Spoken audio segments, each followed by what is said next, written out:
Hello everybody, Thy Lord Root here, and welcome back to another episode of Let's Play Kerbal Space Program Career Mode.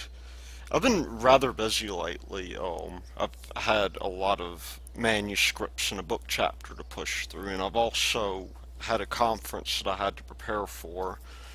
But now I'm back, and I've been, thinking about, actual interstellar missions. I mean, we've been to Eve, and we've also been to the Sun, and that's well and good. But it turns out we have two windows that are coming up. So what I'm going to do is I'm going to build a manned interstellar spacecraft to hit one of our next windows. It won't be the first window that'll come up. I believe that's probably um not Sarah's, but whatever that that thing is that I can't remember off the top of my head. It's the thing that should be a minor planet but really isn't.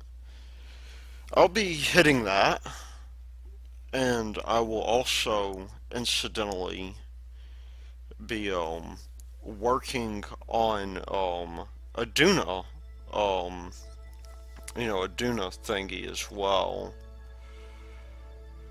But because because of the amount of time that it'll take to do that, I think we have at least 18 days before we hit our Duna window. Our other window is pretty close.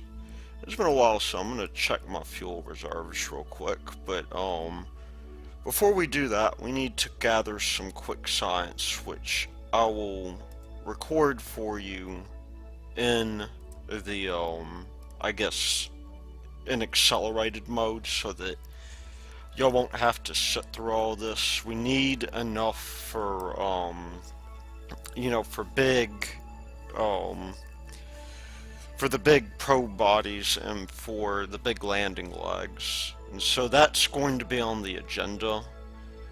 But I'll go ahead and I'll do that now, and then shortly thereafter we'll launch our Duna vehicle into you know into orbit. We're gonna do some orbital construction on it.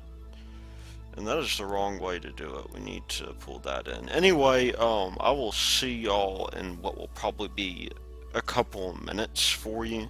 Hopefully the post commentary won't get screwed over like it did in one of the previous videos. But anyway, I guess I'll unpause the video or whatever if it turns out to if anything interesting happens. Happen much sooner than I thought it would, because at this point, after we, dock, we're going to process our data and refuel, of course. And then I decide I'm going to go for the Highlands, and that should be happening now. So, this actually would have worked out if I had gone just a little bit farther, but I landed a little bit too short, so I'm going to another area that I thought was the Highlands. Turns out to be lowlands, and I was able to get my data there. So we are rendezvousing back with the space station now, and of course we're going to process our data, do another shot at the dreaded Highlands. By the way, this took about 2 hours or so, and I'm about to do an orbital change for the space station. It drifted just a little bit. So anyway, I'm landing here on the mesa for in order to gather the Highland science so we don't have to worry about it. And I do manage to get everything this time. And we are now just getting back into orbit, rendezvousing like we usually do. And at this point, I decide, I don't know if I want to do this. I've been doing this for 2 hours or so, so I decide to check the tech tree after this. And that will bring us back more or less to now.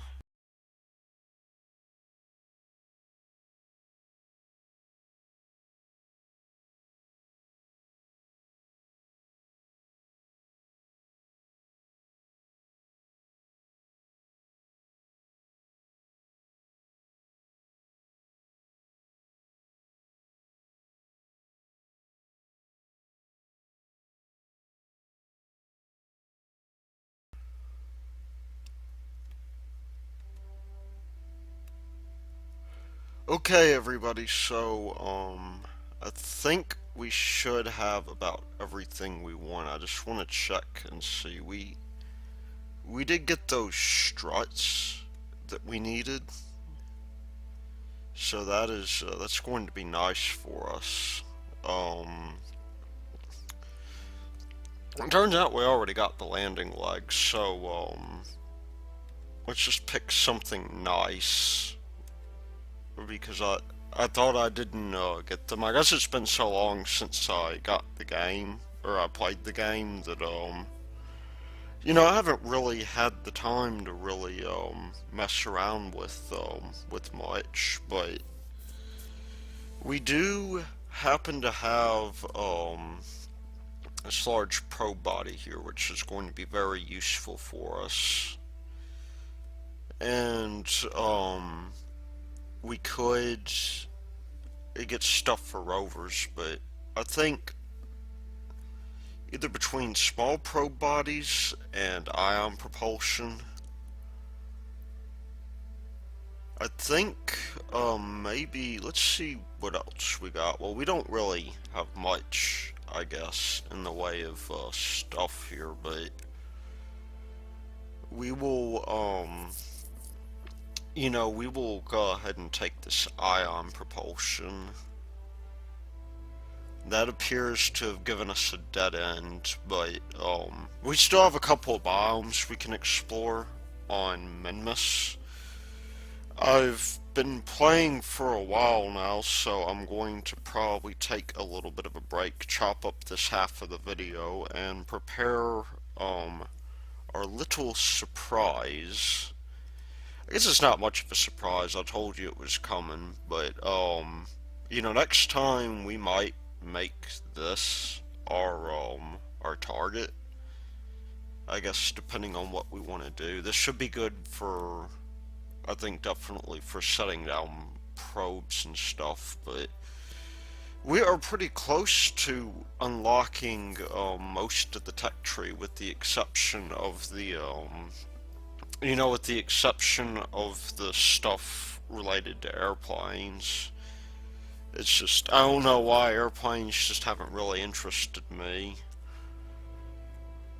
But with that having been said, we will go ahead and, we'll cut back to the thing, and we will be back momentarily. Alright, everybody, we are now back, and it's actually been a day since the last video. I did a little bit of editing, and I'm now ready to launch some new vehicles, but we need to do one more thing first that I actually totally forgot about. We have a mod that will actually help us as we play through the game, and this is Protractor. Protractor is useful for us because it gives us our launch windows, and we can use this in order to determine what is available to us in terms of launches. So, actually I didn't mean to do that. I meant to go straight to the launch pad. I did double check. We do have everything we need in order to launch these new vehicles, or at least we should. So if we go here to the Duna Dragon, we'll take out at least one person. Let's take out Deslin because of his stupidity. I think Wilkes deserves a seat, however. being the first dude who's been on an interplanetary mission. And so, that will that'll pretty much set us in a pretty good spot here. Um, One of the things you'll notice is that we now have this protractor mod up. We'll just close Kerbal alarm clock real quick. This vehicle actually gets a substantial amount of delta V on its own. It gets like 7 kilometers. We won't need nearly that much, but you'll notice our window. We have Duna within the next 17 days or so. That's 17 days, and I don't know if that's a quarter of a day or 22 hundredths of a day, or if that's 22 hours. I guess we'll find out. But you could see we've got this thing going on to where we got this phi that's useful. We could actually send a mission to Moho after we send a mission to Duna, so we may plan that. Elu is possible too. Dress is the name of the planet I was talking about. We actually have a ton of different missions we can launch, so we're not going to send our manned crew to really to anywhere besides Duna, because Duna is a logical place for us to go, but we will send probes out and in all likelihood maximize our science. And so we have this launch vehicle for getting our thing into space, and it should be fairly easy to do so. In fact, I'm more than certain about how easy it's going to be to get in. And you might ask, why are we using this frontward engine technique? Because it is a rather bizarre technique for us to be using. And the reason for that, of course, is because really without it, it would be very difficult to better throttle down. Without that design, I mean, sure, we got the whole pendulum fallacy thing going on in terms of control, but it turns out that it's actually a little bit more stable with docking, because the rear modules would basically snap this thing in half if we put this thing, at the back, the engine. This turns out to be a reasonable way of doing things. Now, we could plan to leave Kerbals, I guess, in orbit around Duna, because the plan's going to be that we're going to attach a habitation module, which we will use to, we'll use that habitation module in order to, I really do need to throttle down. We're going to use that module there to serve as a bit of a space station for us that will leave in orbit. Because Duna might be an interesting interplanetary destination for us, for maybe a nice base. Duna is a little bit easier for us to get to because we are going to incidentally be moving faster than it, so it's going to be easier for us to get an encounter with it. It's not so easy to get a window otherwise with Duna, or with any other planet. Any of the inner planets takes a lot of delta V. Also, if we wanted to send a manned mission to the sun, that would be a very good place to do it. So we're going to get ready here for our gravity turn. And that's coming up pretty soon. In fact, I'm going to start it now.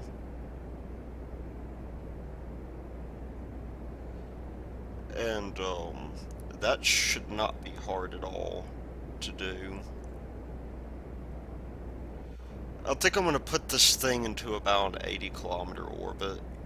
That seems like a reasonable place for it to be.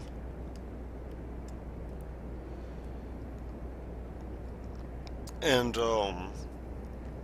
you know, we're going to leave pretty much one guy behind. In fact, I could have just made this, you know, one seat or whatever. But, that would, maybe a little bit too much thrust on the old rocket there, but the thing I guess I was going to say is that we do want, you know, somebody to man the space station when we leave it behind, because it's going to be a very popular tourist destination. And we'll just start, we'll start moving over here quickly.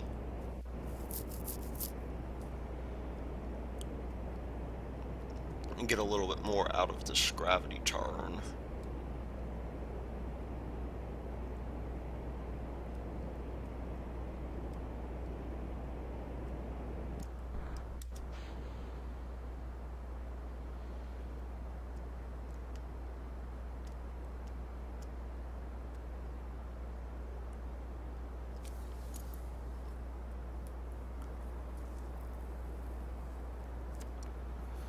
Now, in reality, we could have probably throttled down. It didn't seem necessary, though. Um, and so I think, you know, this is a fairly good trajectory for us that we're on right now. And we are keeping our time to apoapse pretty low here.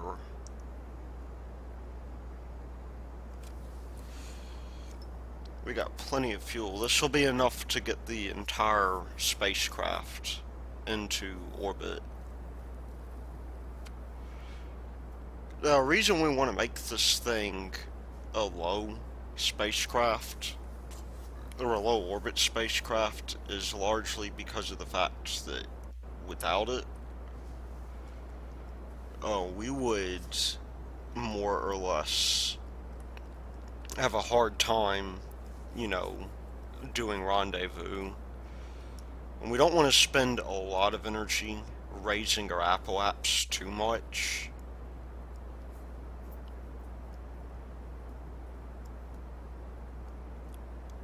But, let's see, we even might want to bring our time to apoapse down just a little bit to bring that, that periapsis height down.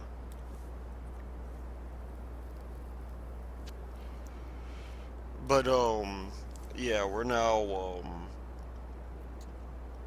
already fairly, fairly close to being in orbit already.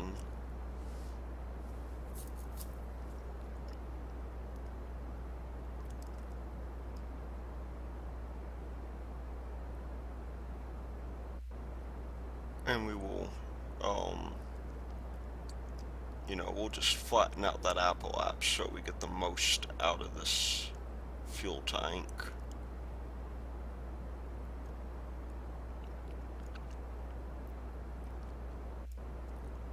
So, yeah,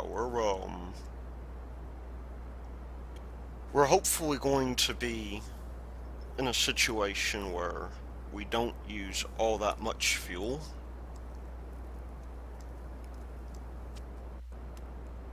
And maybe I should bring that up just a little bit.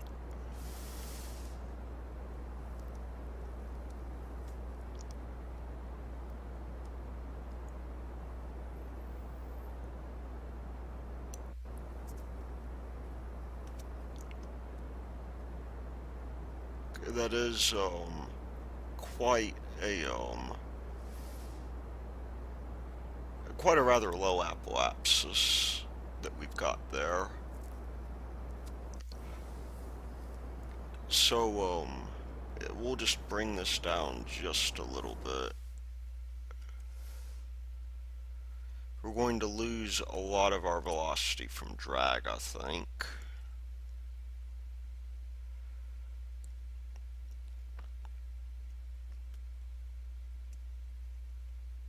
But that will be just fine for us.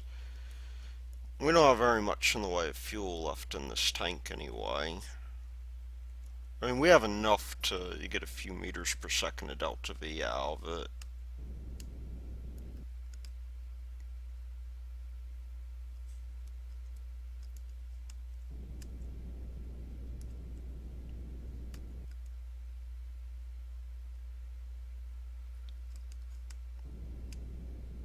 And we'll get this up maybe to 90 or so.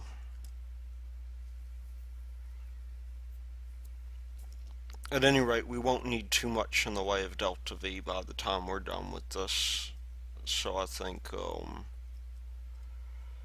whatever it is that we choose to do here, it'll be okay.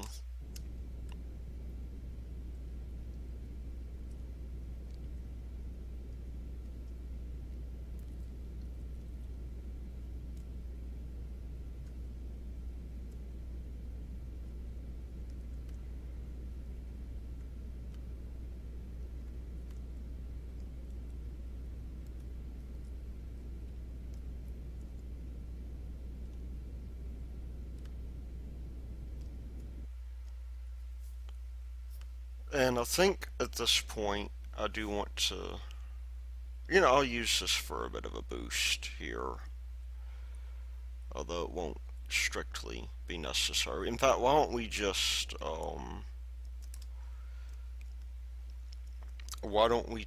raise periapsis just a little bit, because we will have drag to contend with. That is probably enough for us.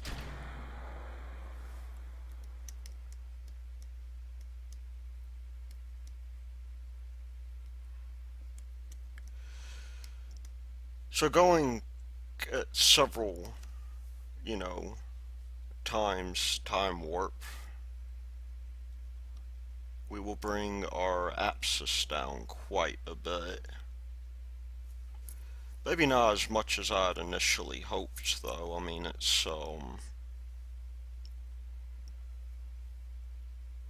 is coming down fairly slowly, but we've got a very shallow approach here.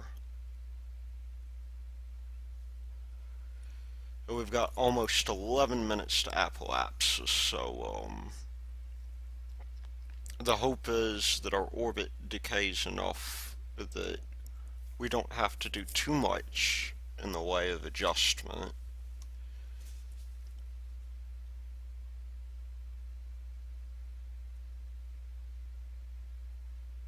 But that doesn't look like it's going to be the case, at least not for us.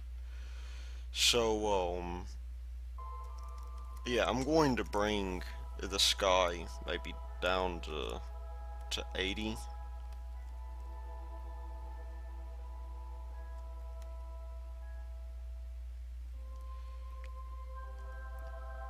I think I was a little bit too optimistic here on my orbit.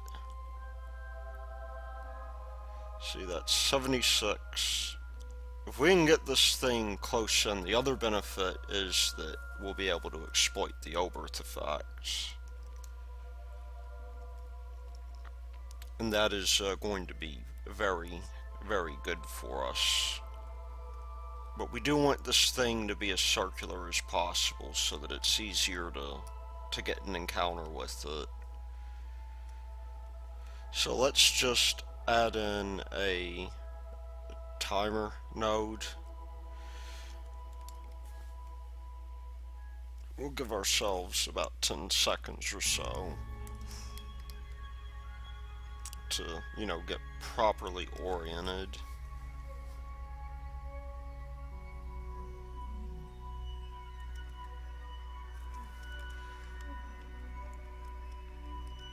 And we'll just, you know what, we'll go ahead and delete that node. We're already in position here. And I think I'm going to do a slow burn here. Or maybe not. We've somewhat already lost our lost our target. There we go. That's good enough. Now this guy, we have to burn just a little bit more to get ourselves down to a circular orbit. And I think at this time we might even consider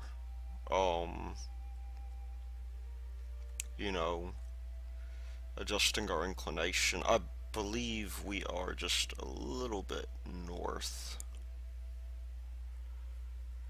And so we'll want to, it says our eccentricity is, or our inclination is 3 degrees. So, we'll get that set up. This thing is actually rather sprightly for what it is. So we spent about 50 or so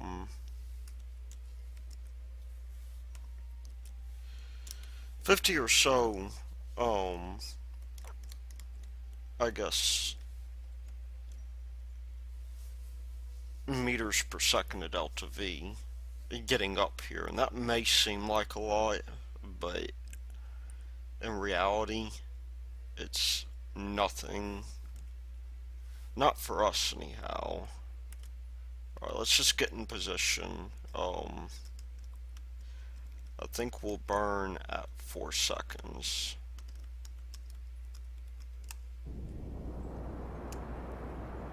And that in fact lowers our periapsis some.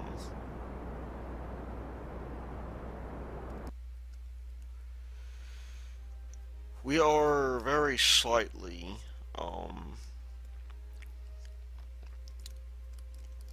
I guess it's not perfect, but it'll do.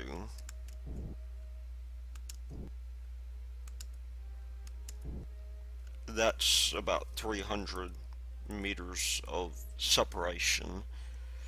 Our eccentricity is looking good. So, let's go ahead. We'll leave ourselves in. Well, first of all, we're going to deploy these solar panels so we don't run out of power in the middle. And we are going to point north or south, both are good. And we will now, we'll go through and we will, in fact, I'm going to go north so we don't rotate.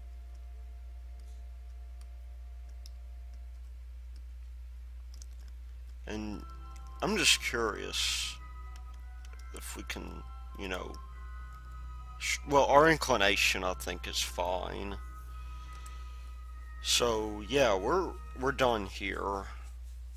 The next thing to do, I think, is to deliver our spacecraft. Or, well, not just our spacecraft, but our landing stage. And we'll grab Gerson and Deslin. These aren't going to be the guys that are going to be crewing the lander, of course. That's got to be Jeb and Wilkes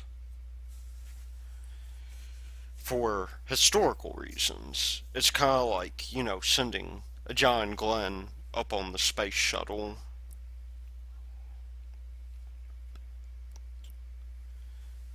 But nonetheless, we are doing fairly well here. A little wobbly, but it's nothing we can't deal with. And we're going to go ahead. We'll bring this guy down. In fact, we probably want to throttle down quite a bit.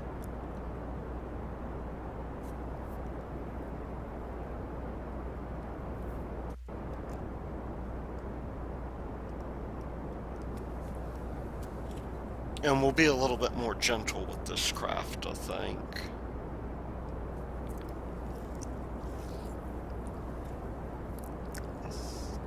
Now you'll notice we have these atmospheric sensors here. I forget exactly um, what the deal is with these guys, but we'll go ahead and we'll collect atmospheric data.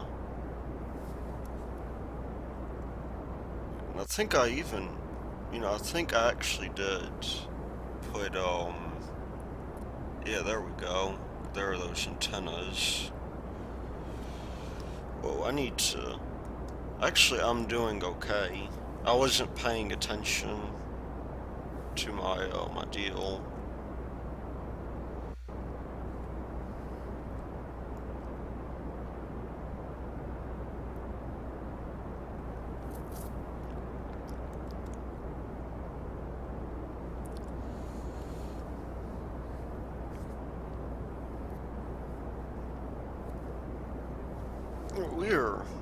We're doing fairly well here. In fact, I need to throttle down a ton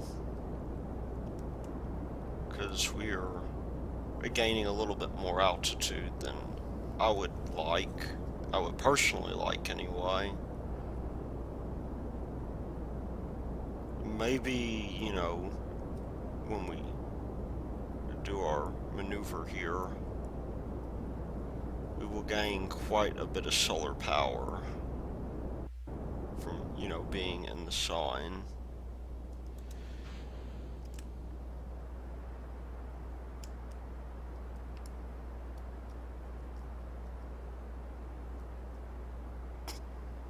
But yeah, there is our gravity turn. Now this is a rather slow rocket for us.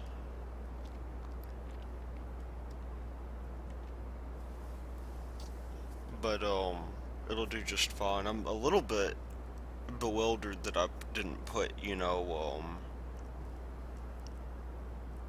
I really should have put, the other kinds of generators on here.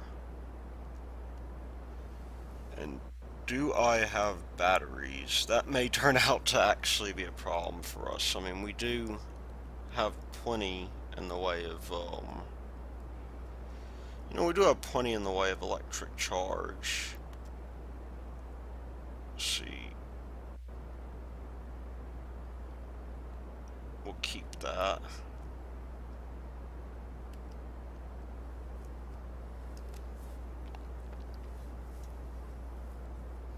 It's probably not the best deal that we've had. I'm a little confused as to why I didn't put batteries on this. I could have sworn that I did. Anyway, it's time for us to pitch on over.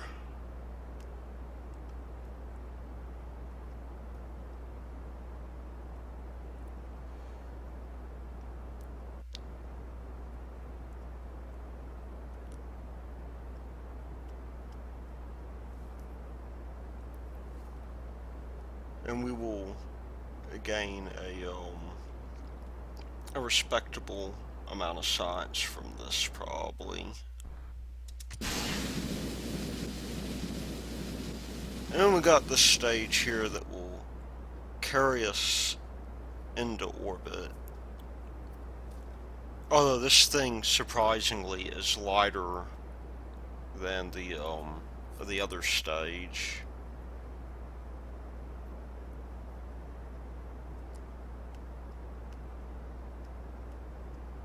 But we do oh my, we're losing quite a bit of altitude there.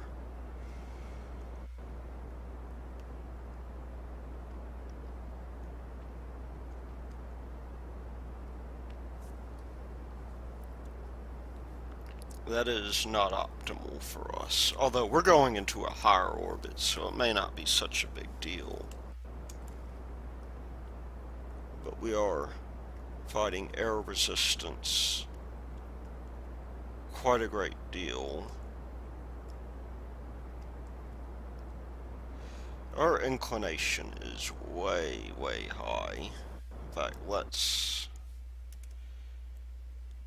Now, is...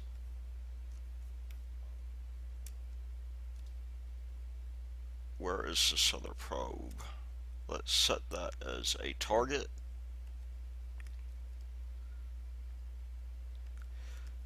Well, I'm hoping that we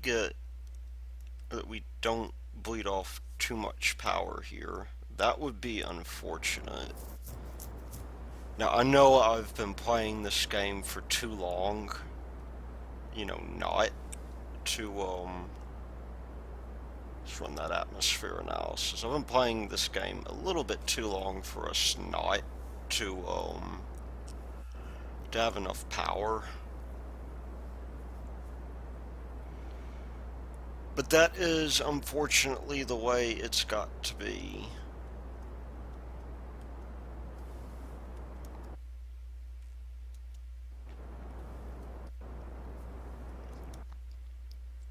We are going to show up slightly behind this craft.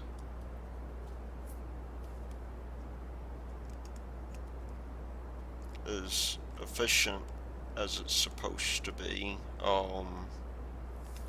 As one of the only real issues with using these smaller engines, I'd hoped that, I would have been out of the atmosphere by now.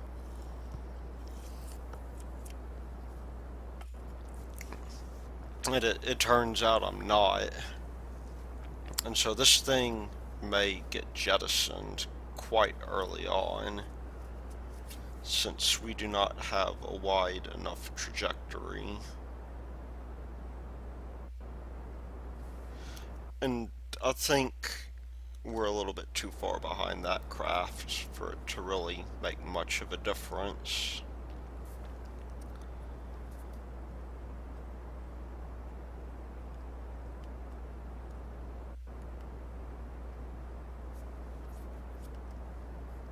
So we're not burning as efficiently as we want to be burning, but on the flip side, we are very slowly raising our apses. And, whoa, that is too much here.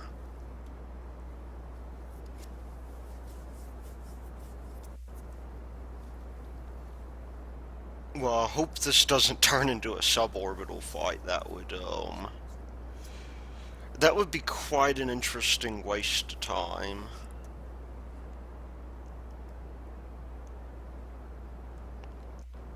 Although, I suppose it doesn't matter too much.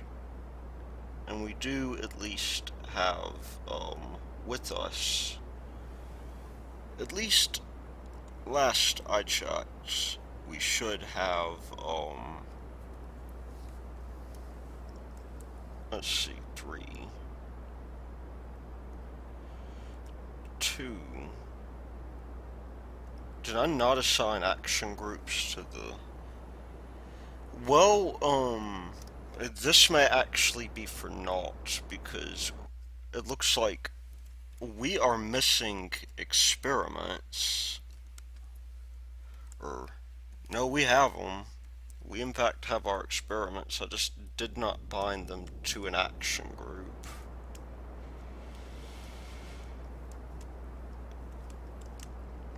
This is turning out to be quite an interesting little adventure. But while I'm in this lower atmosphere, I do want to log the pressure data. Except we can log that, we can log that, I suppose, in, um, when we, I guess, get into orbit or whatever. So we are very slowly raising our apoapse. That is going to raise sooner rather than later.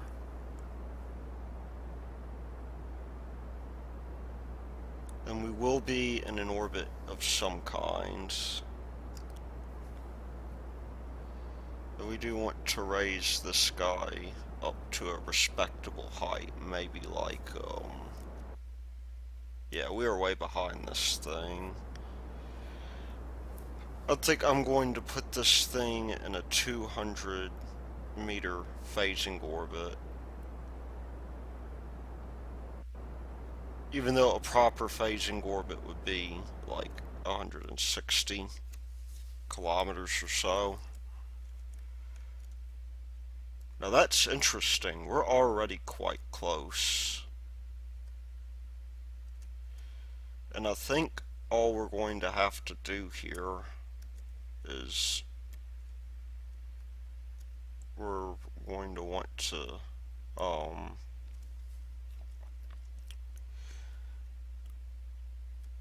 well, maybe not. Let's see what our periapsis is presently.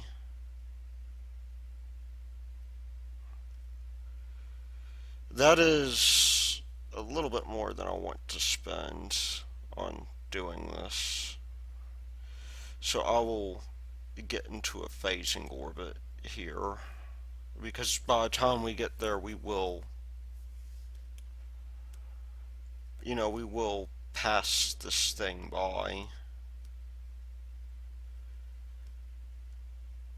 And it may turn out to be very difficult for us to catch back up. So a phasing orbit is what I believe is in order.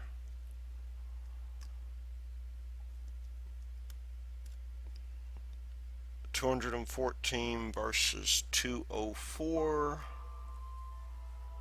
Let's get the sky aligned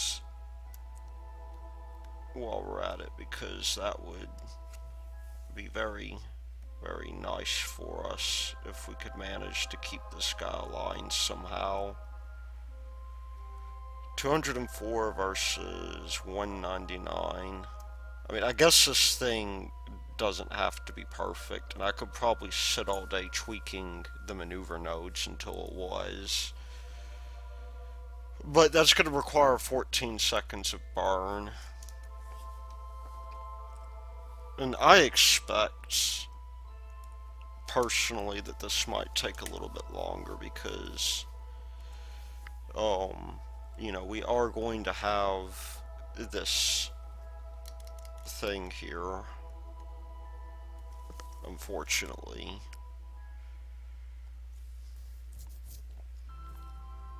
That we can, once we get ourselves into orbit, I have a probe on this thing with RCS so that we can more or less kill our velocity.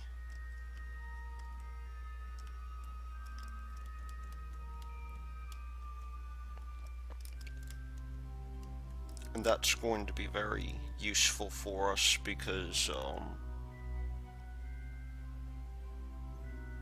we like to, oops, that could end badly. We like to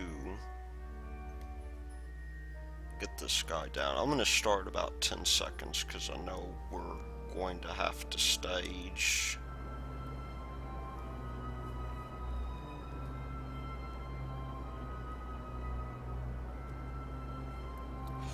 Anyway, with any amount of luck...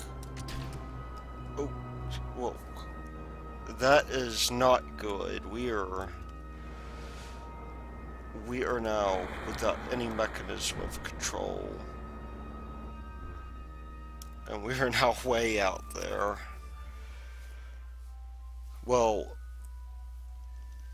that's not quite what I had hoped for. That uses a little bit more fuel than I wanted. But that'll be okay, I guess. I guess in the meantime, we will deal with that staging error in stride. And we will instead use the RCS on this thing to point ourselves backwards. If I can get it to go. There we go. We have probably enough orbital velocity at this point to where, you know, we can fairly easily exploit the Oberth effects to get our apsis down. That's not going to be the problem. It was going to be a bit easier if I didn't screw up on my staging. But because I did, there's really nothing that can be done about that. That's just going to take a full,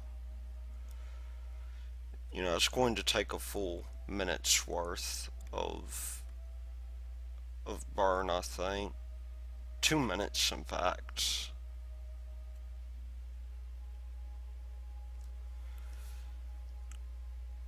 You know what? I don't even know why I'm attempting it this way.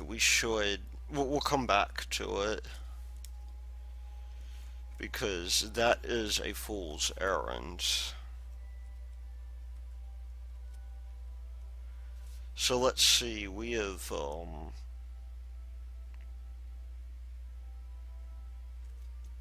just got to set our target on the Duna Dragon.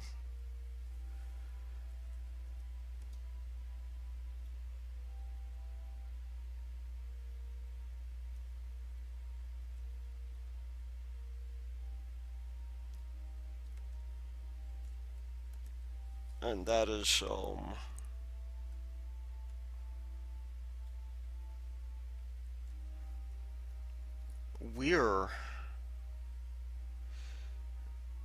I can't tell if we're really all that inclined. Our descending node is 0.1 still, so that may work out for us. The question is,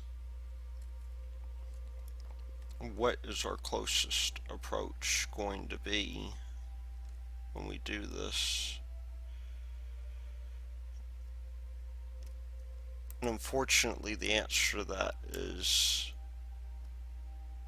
too far away.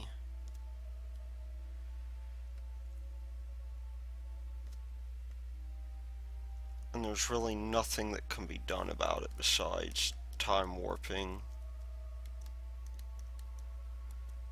Which I think means, you know, we should go back to our garbage at some point, maybe when we hit apoapse.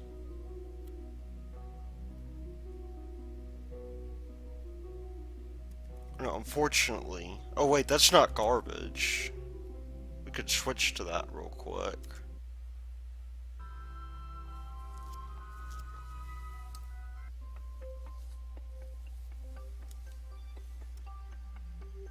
There we go.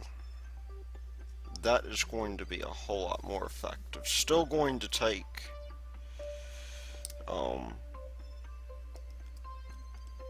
too much time because we have no burn.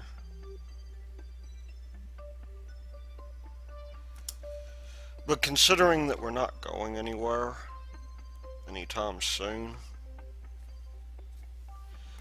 why don't we just put this on 4 times time acceleration and go? Because it's important that we lower this periapse. It doesn't even have to, really, as long as we get this to braking distance, then we will be fine.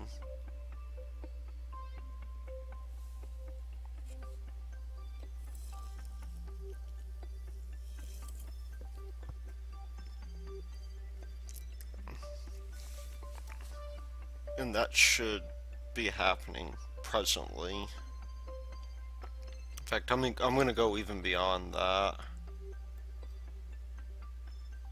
I'm going to just go ahead and take the full time and bring this guy straight into the ground. And that is us. Let's just switch back here and get our target back.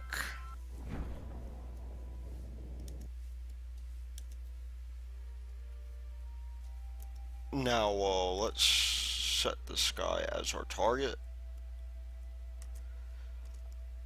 Maybe at this descending node, we will get a close. Well, it's actually rather difficult to tell with that encounter what it's going to be.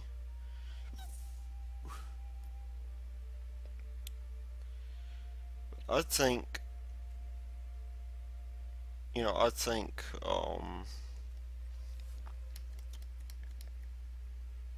are going to be just fine here.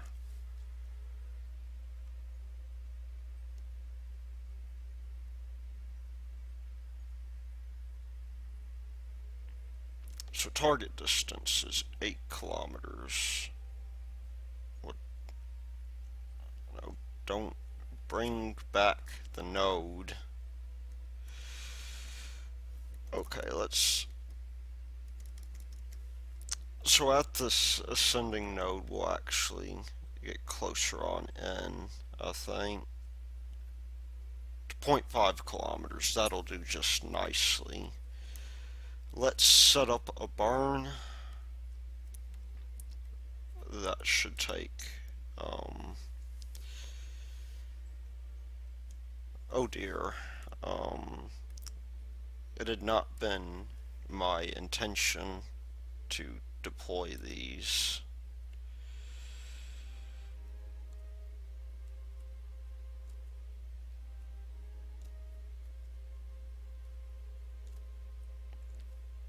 Let's just set up a test burn. You might be saying, you're way out. 14 seconds, that is, that's even at minimal power. That will consume a little bit more fuel than I want to, but, let's see, are these things still deployed? It doesn't look like they are.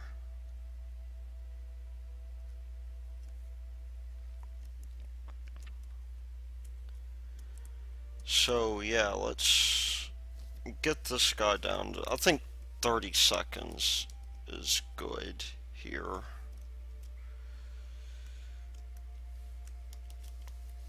And we'll get ourselves docked. Hopefully the other, the other thing will be okay for us. Okay, we are now at 30 seconds. And we, imagine, will be coming in a little bit faster than, we want to be.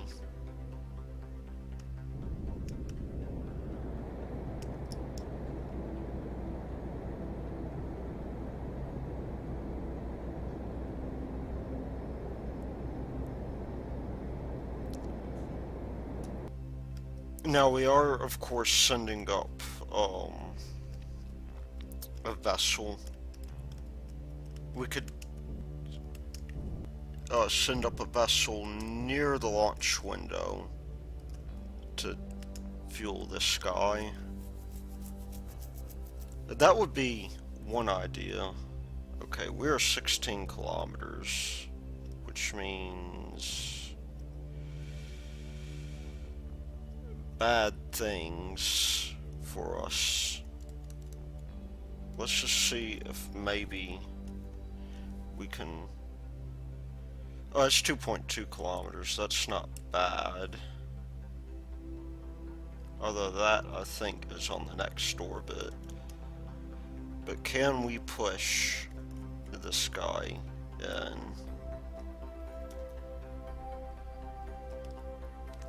And I think the answer to that will be yes. That will help us to some degree if we can push it in.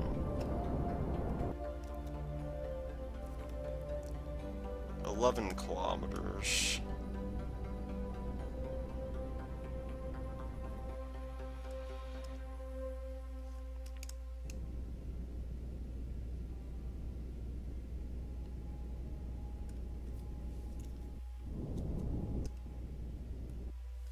Okay, that was not quite what I had in mind. Our periapsis is a little bit lower than I wanted.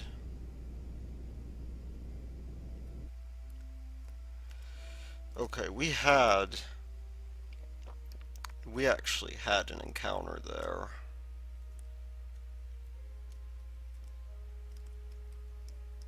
And I think the problem is that we're a little bit too slow to actually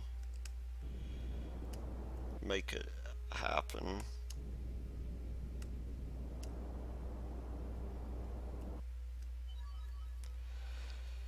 Well, so much for that. We'll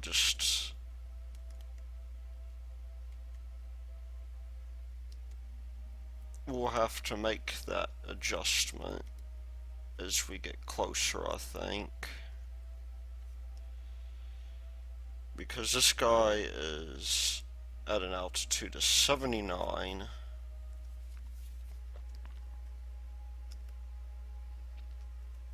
And we are very slowly. Let's see, what is our time to our intercept? 1 minute? 2 minutes? Something like that.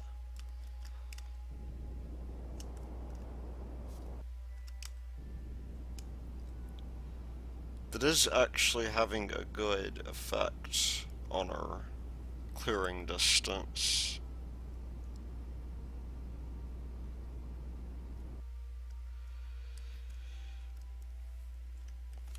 So our next job is to wait. We're definitely going to want to send up some kind of refueling thing, because that is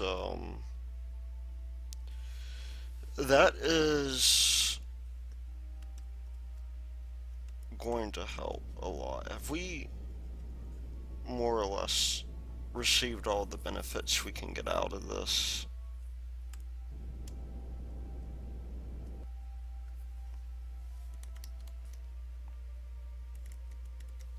I mean, that does make this a little bit more difficult, to say the least, but we are getting, we are getting a, whoa.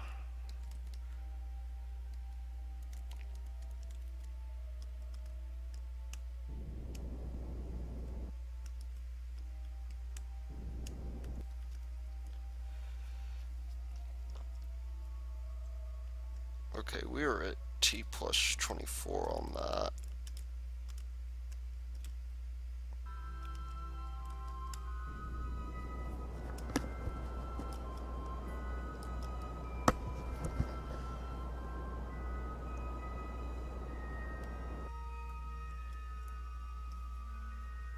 Um, 4.3 kilometers. So we're back, we're worse off than we were before.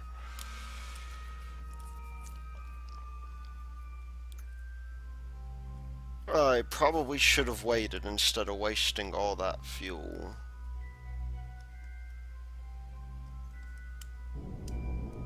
but it gets even the best of us, I suppose. I mean, the main deal is going to be if we can,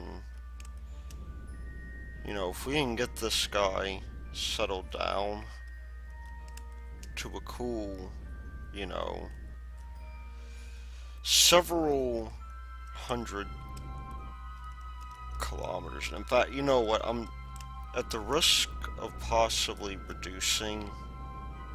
um, reducing my efficiency here.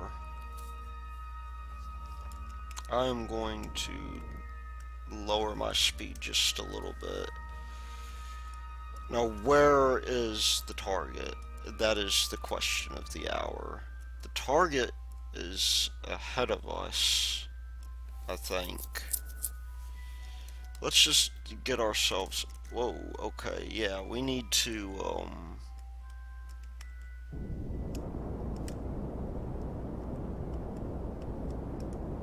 first of all, lower our speed dramatically.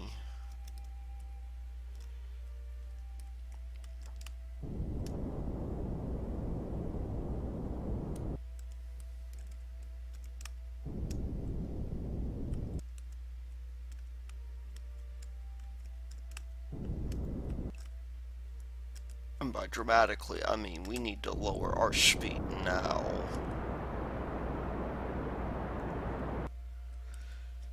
There we go.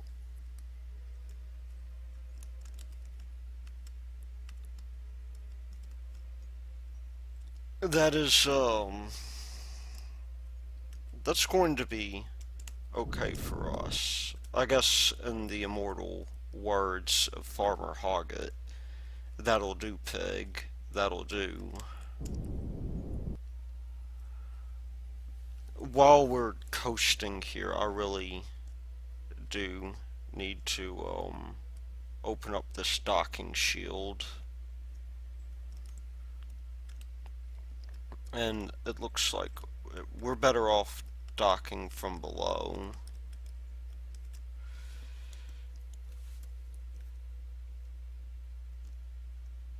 We'll set this guy as our target, and why don't we just go for the kill here?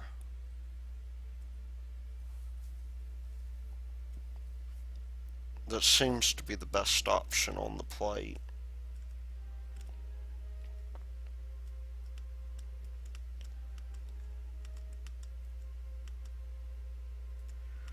Or at least my way of thinking.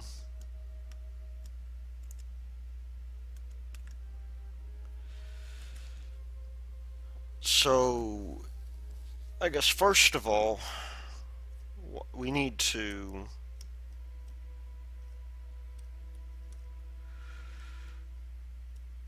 first of all actually do my RCS correctly, because that part is important. But in addition to that, I'm going to get myself oriented so that I'm directly in line with that docking adapter.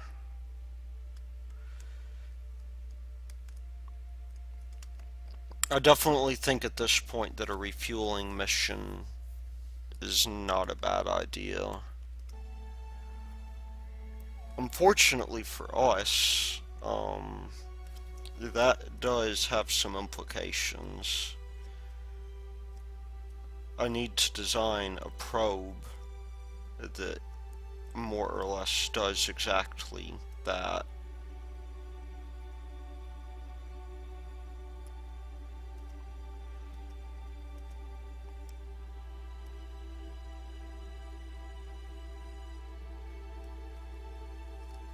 And let's not fly by this thing,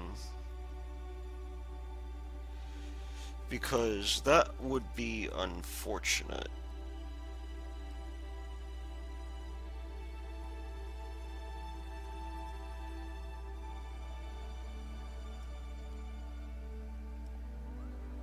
However, I think we're going to, I think we're going to come in pretty close.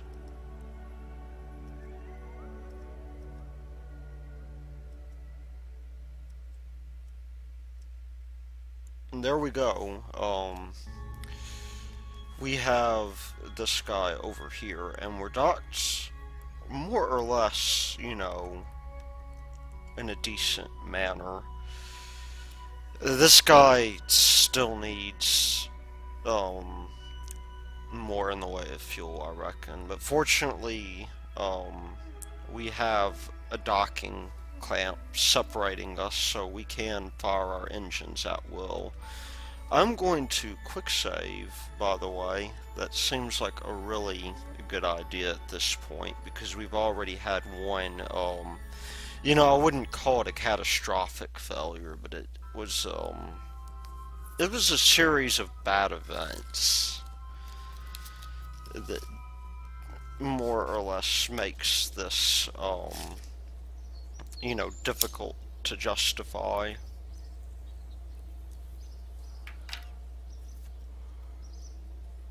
But we're now going to launch, the third stage, which, was built with love and care by yours truly. I just want to check to make sure that the HAB module has all of the structural features that I require of it. Yes, this thing is huge, but it has a benefit in that it carries a service module along with it that we can really make use of it. So there's our HAB module.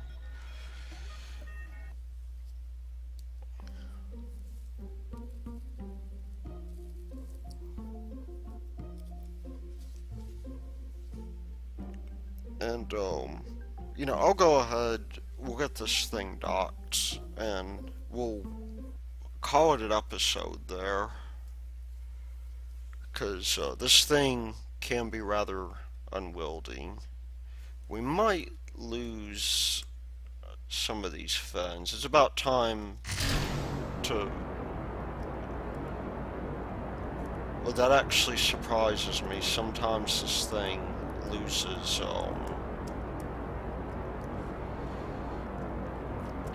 sometimes this thing actually loses, its fins. Anyway, we're gonna go for the traditional phasing orbit that I'm fond of. We actually are not going nearly as fast as I'd hoped at this point. Maybe that'll change soon.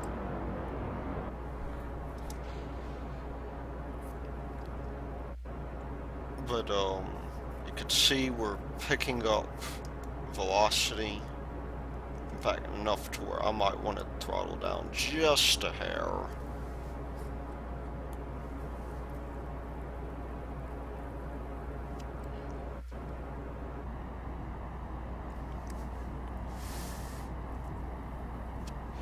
There's no crew in this one. I was actually going to say too, maybe the thing to do here is, first of all, not go way faster than I need to be going. That would be helpful. But, let's see, are we at 13 yet? We're going to be staging pretty soon, I think.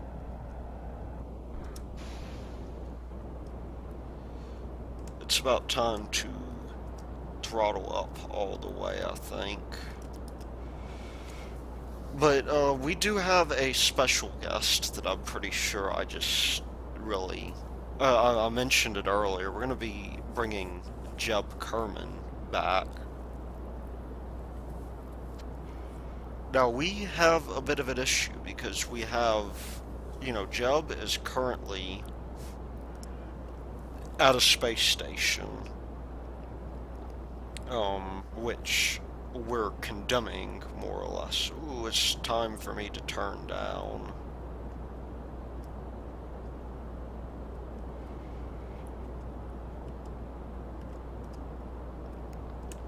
We're more or less condemning that space station. And the trouble is that we don't have enough room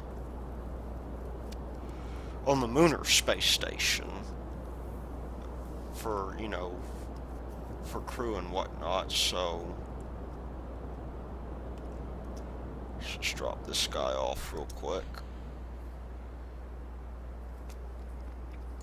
Let's just get our orbital velocity down just a shade. Or periapsis height, rather.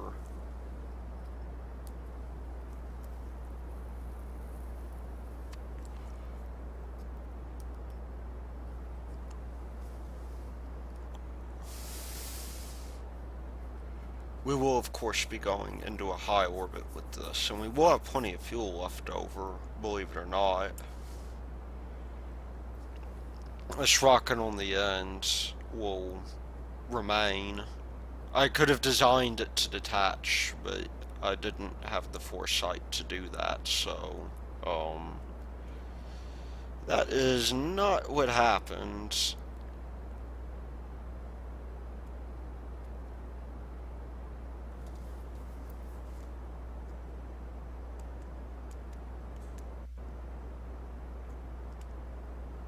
Anyway, we're going to go up into a high orbit. Maybe about, oh, I don't know, 200 kilometers like last time. And this time, I'm not going to stage.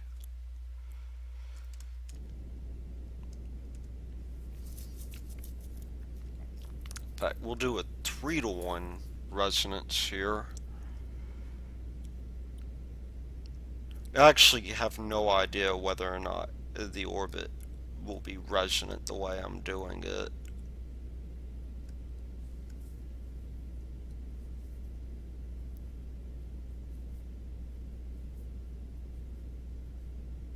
But,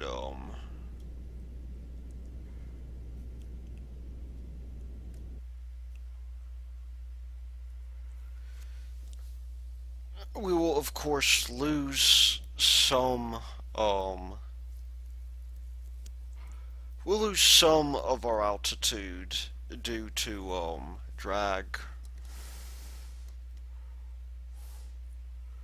which I hope to soon overcome.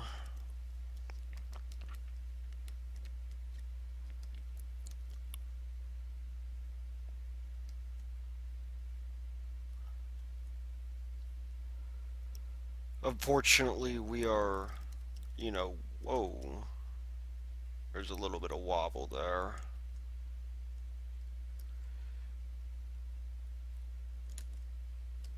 We are losing a little bit more altitude than I wanted, but we will get this thing sorted out.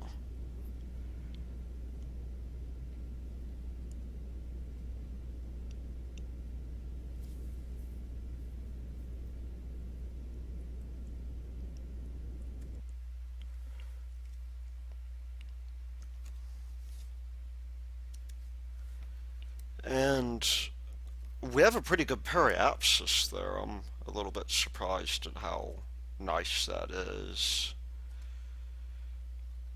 But not really enough to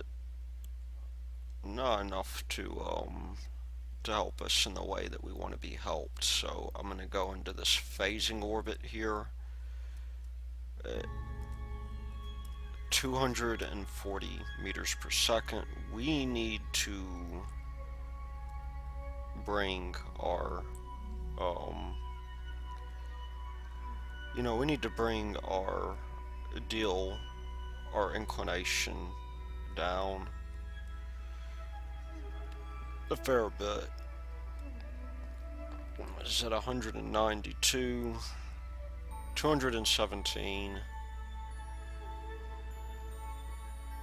231. Can we get 240?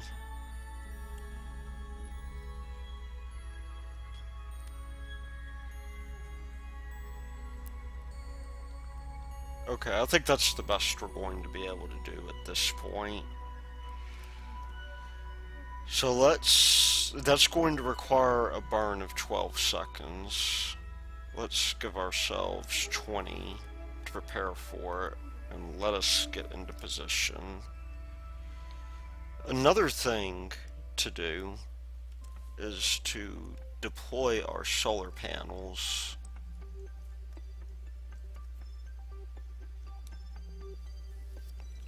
Unfortunately, on this thing, we have a lot in the way of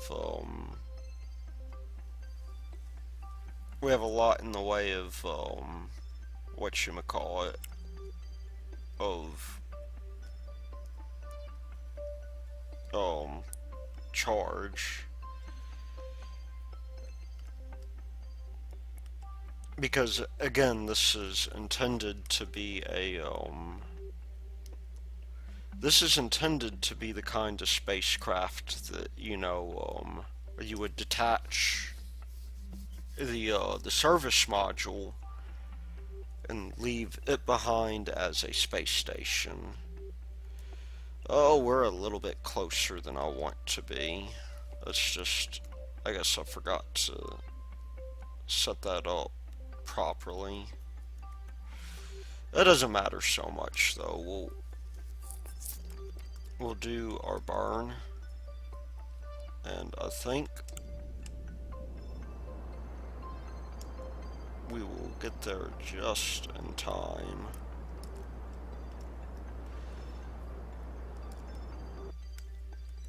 You know, despite the fact that I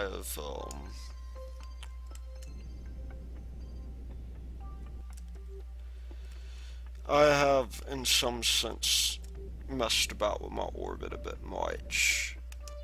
It doesn't have to be perfect, though. In fact, that's better than I'd initially had, so I'm going to keep that. Now we're quick saving because now we want to attempt a rendezvous. And the question is, what is that magical distance going to be? And that distance, as it turns out, is going to be here. That's going to be 4 kilometers. Now, if we can tweak this just a little bit, we can get it in even closer by rotating our orbit just a little bit. 3.4. It's not bad. It's not the best, but it's not bad either. That will require another 15 seconds of burn, which I'm willing to tolerate.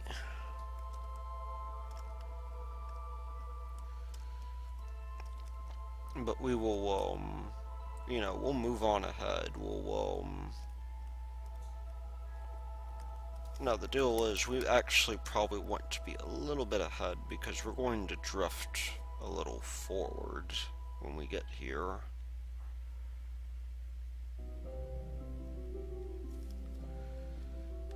And so I'm going to burn, I think, around 8 seconds or so.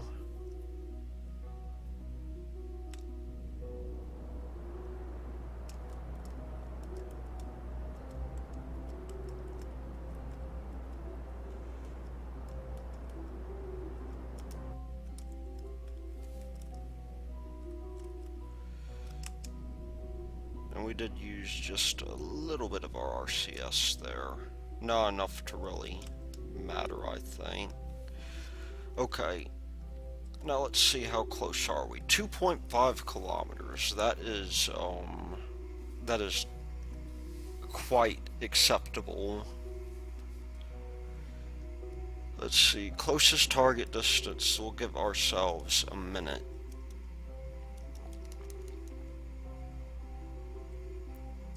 And we will come in close. Okay, so the first order of business is for us to get this target velocity down.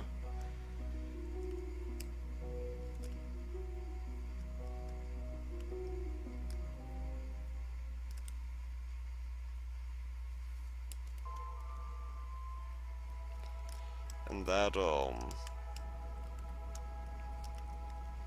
will definitely, get us to where we want to be.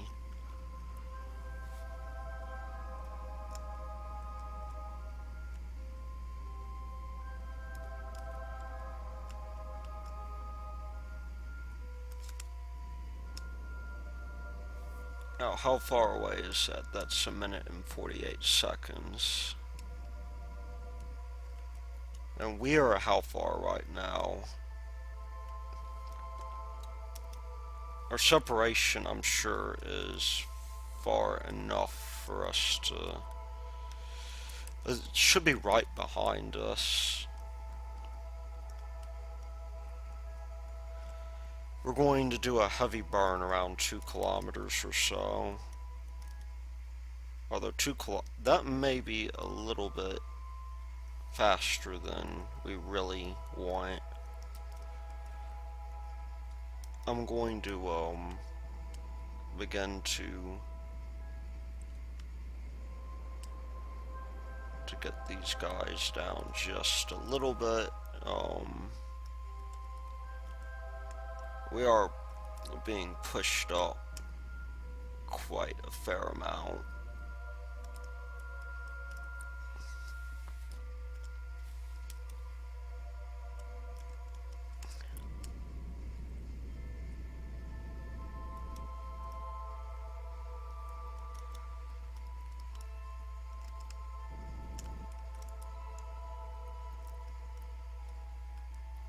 And there the model has loaded.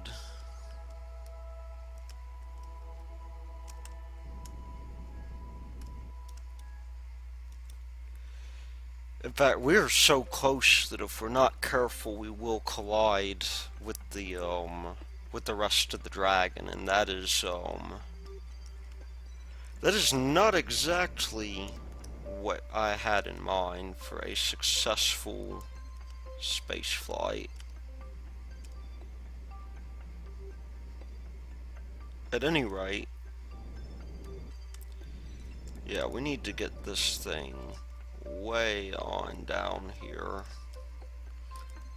because we are veering very, very slightly off course.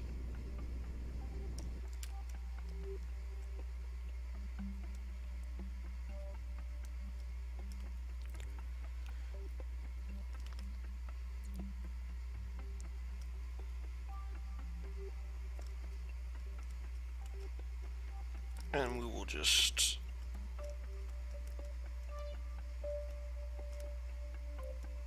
what we'll do, we will begin cutting power in around 150 meters per second.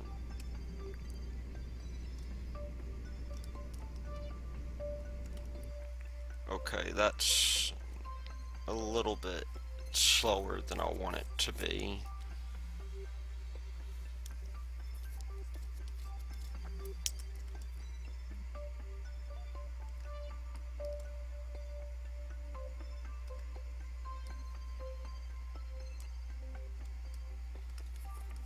We need to give ourselves a little bit of juice so we don't spend too long trying to dock with this thing, or else we'll miss it completely.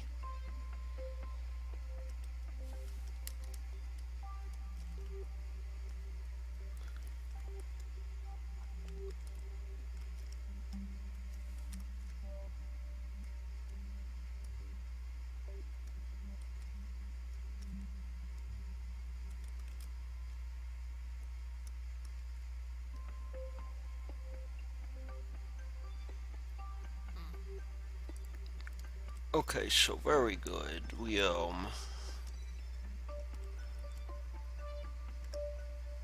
can now begin to slow down, I think.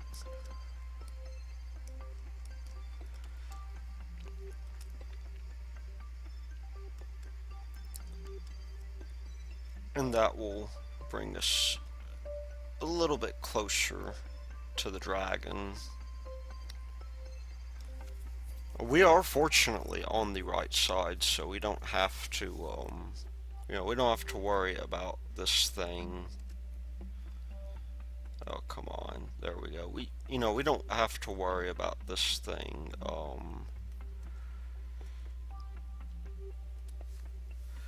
whoa, whoa, whoa, whoa, that could end very, very badly. See, it's a little bit hard to judge distance from here.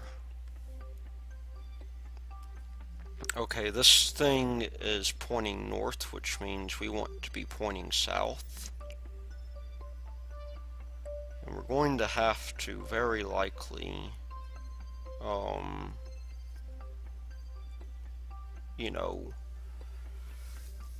we're going to have to very likely change,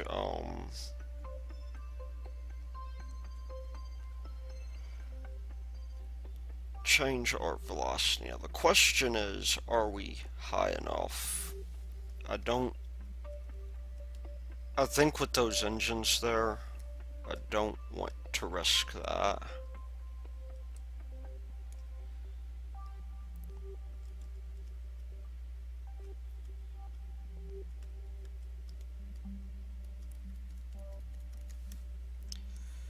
That, to me, is...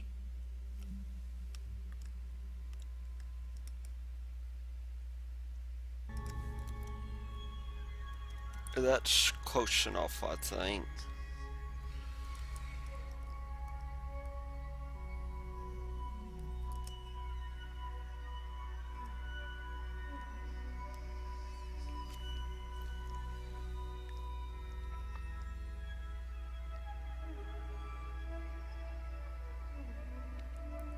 And why don't we give ourselves a little bit of vertical distance as well?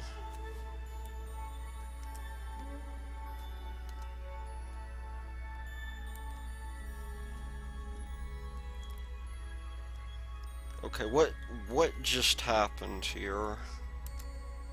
There's no reason why that shouldn't be our target. Let's see. Also, while we're at it, it's a bit wasteful on RCS, but if we're sending a refueling mission, we might as well do something about this.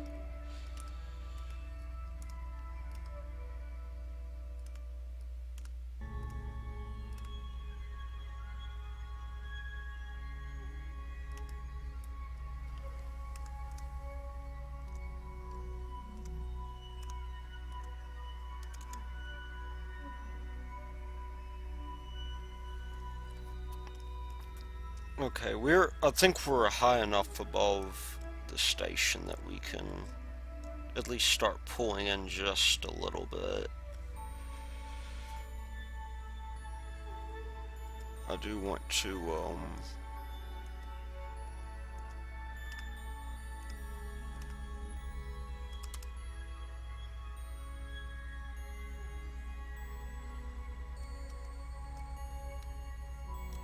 okay, I do want to,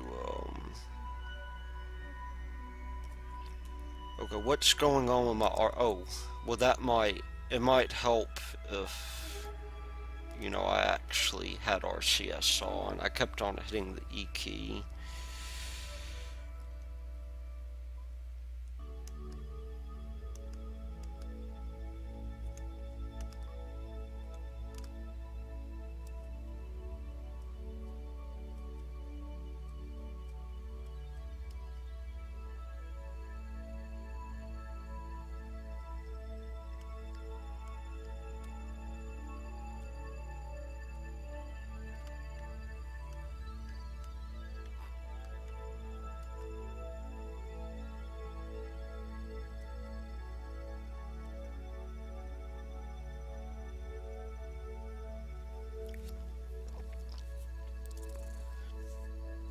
I think our Y velocity is sufficiently um you know, good here.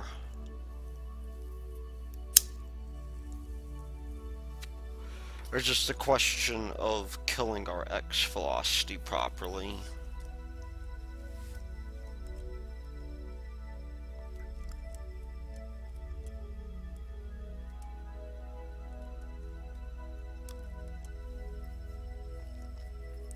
Now we will, of course, send up a refueling vehicle here, and I'll try to, one of the things I'm going to try and do is I'm going to try and send along a space tug that's capable of going to the moon.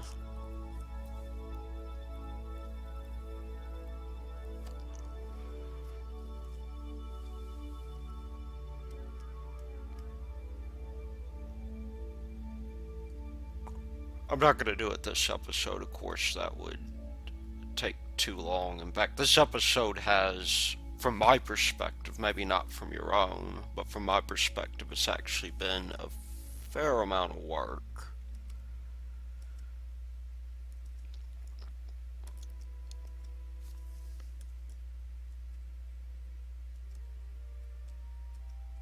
And we'll come in here at the standard docking pace.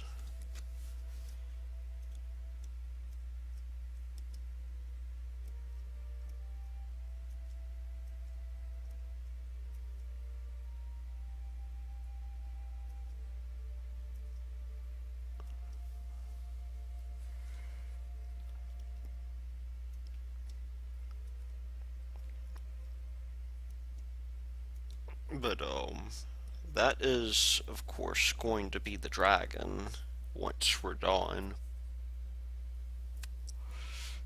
Let's not overdo our RCS too much.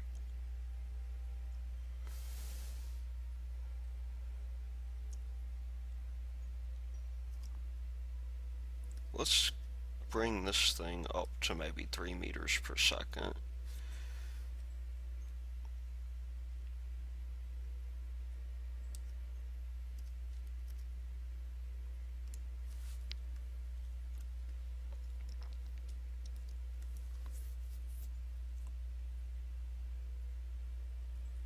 Now, I suppose the placing of the docking array is rather unfortunate here.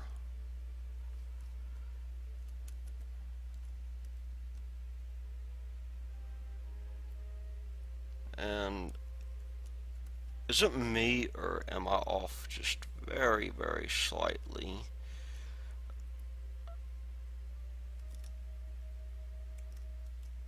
Well, at any rate, we are, a fairly, we're a space station now. And that just means I think we have time for one more thing. Just let me check. See how much time has elapsed. Maybe not. We'll leave the crew transfer until next time, where it would make a little bit more sense, because I'm not going to go through and re-encode this video.